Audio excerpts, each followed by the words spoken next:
Hello everybody. As 2024 comes to a close, I decided to do a year in review video.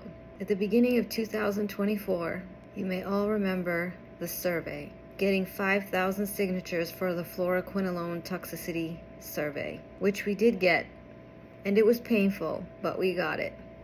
Thank you for everyone that participated, shared the survey, completed the survey. We couldn't have done it without you.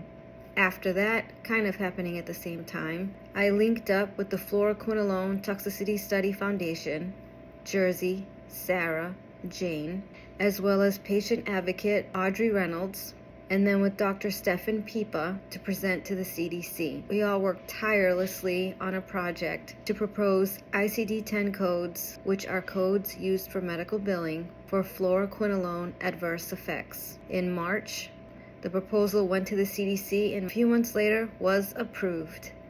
The ICD-10 codes for fluoroquinolone adverse effects will be available October 2025. Thank you everyone for your support. Thank you for attending the meeting. Thank you for sending in your statements of support. Every bit of your effort helped us with this project. Now, if we can get these codes in other countries, that would be great. We poured our souls into that project, and it was worth every single minute of it. Thank you.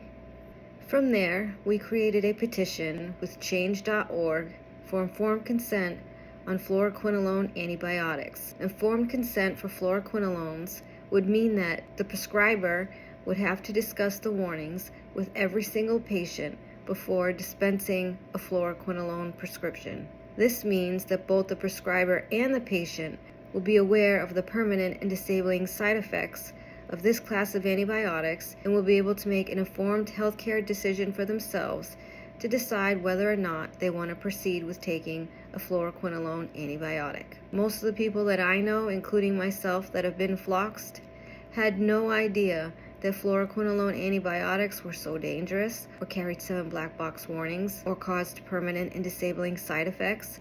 If we had had informed consent, I guarantee you, most of us would have asked for an alternative. So that's how much of a difference informed consent for fluoroquinolone antibiotics could make in somebody's life.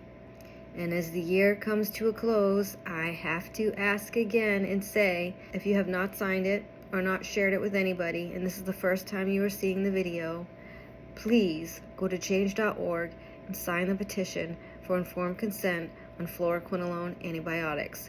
It could literally save many people's lives.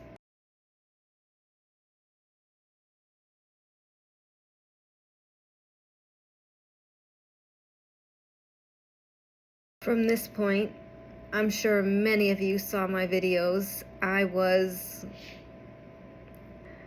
really doing good, and I had never come that far, so I have always listened to people's stories about how they made it to a certain point and then had a setback, or some people that have mostly healed and then had a setback. Well, I've never made it that far, so I've never experienced any of those feelings. But this summer I was actually making some progress with physical therapy, and I felt like if I kept on that trajectory, I could really see the finish line.